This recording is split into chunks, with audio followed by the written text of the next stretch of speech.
রাষ্ট্রীয় television channel Bangladesh television BTV চলতি অর্থ বছরের মে মাস পর্যন্ত ১১ মাসে করসহ আয় করেছে ৮,৫,৩৫,০০০ টাকা। একই সময়ে প্রতিষ্ঠানটির ব্যয় হয়েছে ২৫৪,১৮,৪৫,০০০ টাকা। সোমবার ২২ জুন জাতীয় সংসদে নওগাঁ ৩ আসনের সংসদ সদস্য ফজলি হুদার প্রশ্ন জবাবে তথ্য ও সম্প্রচার মন্ত্রী এ তথ্য জানান।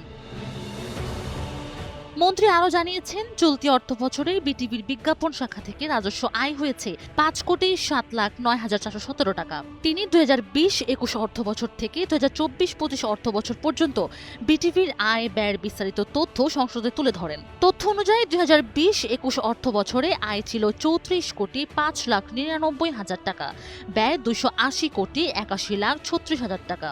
২০২১-২২ অর্থবছরে আয় 40,26,৬০,০০০ টাকা, ব্যয় ২৮,৪,৪৭,২৭,০০০ টাকা। ২০২২-২৩ অর্থ বছরে আয় 30,87,85,০০০ টাকা, ব্যয় 370,61,51,০০০ টাকা। ২০২৩-২৪ অর্থ বছরে আয় 44,21,22,০০০ টাকা, ব্যয় 298,57,60,০০০ টাকা। ২০২৪-২৫ অর্থ বছরে আয় 27,64,80,০০০ টাকা, ব্যয় 360,92,22,০০০ টাকা।